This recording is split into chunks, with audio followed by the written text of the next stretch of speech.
¿Qué tal, chicos, chicas, amantes de la obstetricia, estudiantes de LEIR, de las OPEs, de que os guste un poco los test, lo que queráis? Bueno, cualquier persona que os guste un poquito aprender, pues bienvenida sea, ¿no?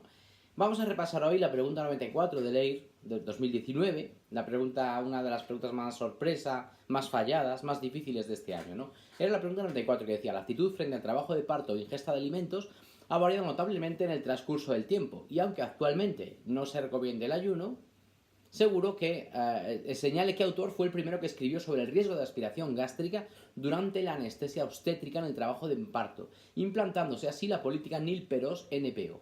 Y nos daban 4 opciones, obviamente, ¿no? Realmente fue una pregunta que en torno al 60% de los aspirantes dejaron en blanco. En torno al 60%. Y la respuesta que más dio la gente, en torno a un 20% de los que gente que respondió, 1 de cada 5 respondió a la opción 3, Roberts, en el año 74. Probablemente lo hicieran basándose en el año, ¿no?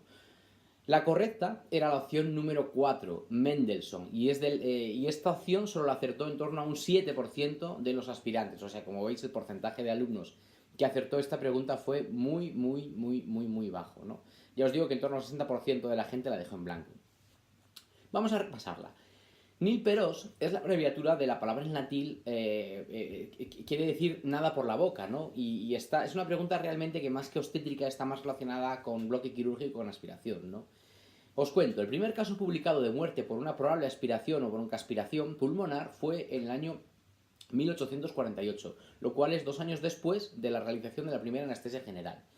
Por este y por varios otros casos de náuseas y vómitos tras la inhalación de cloroformo es cuando se empieza a plantear la estrategia, o se empieza a proponer la estrategia Nil-Peros, ¿no? Las primeras guías de Nil-Peros, de nada por la boca, previa a la anestesia con cloroformo, fueron hechas por el doctor Snow en el año 1855, y en 1860 estas normas ya se habían extendido y se citaban prácticamente todos los textos de la cirugía, por tanto tuvieron una muy buena aceptación, ¿no? En el año 1858, por ejemplo, Snow comentaba la inocuidad de ingerir una taza de té horas antes de la cirugía. Posteriormente, en el año 1946, Mendelssohn describió 66 casos de aspiración pulmonar en pacientes obstétricas en el Hospital de Nueva York. Informó que si la paciente aspiraba sólidos, desarrollaba un cuadro similar a un broncoespasmo, pero si aspiraba líquidos, desarrollaba un cuadro similar a un episodio asmático.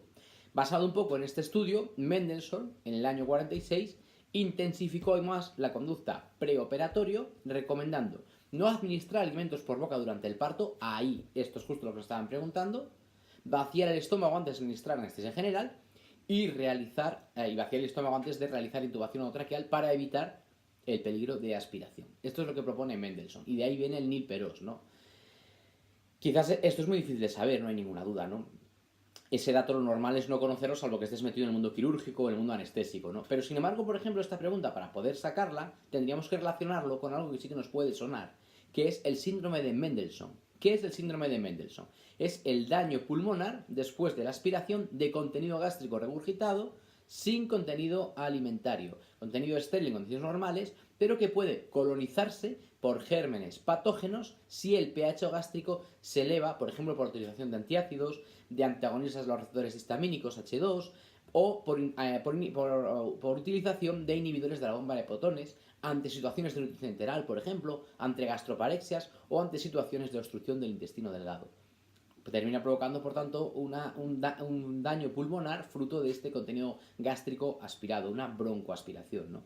Puede ocurrir en pacientes, por ejemplo, con marcada alteración de nivel de conciencia, en pacientes en estado de sobredosis, en ACVs masivas, por ejemplo, o tras una convulsión, y también dentro de la anestesia, que es un poquito lo que nos estaban preguntando aquí. Así que la correcta, como veis, es Mendelssohn la 4. Es una pregunta muy difícil, pero podríamos relacionarla con algo y desde ahí sacarla. Bueno, un poquito más que hemos aprendido. Muchas gracias, nos vemos si queréis en el siguiente vídeo. Chao.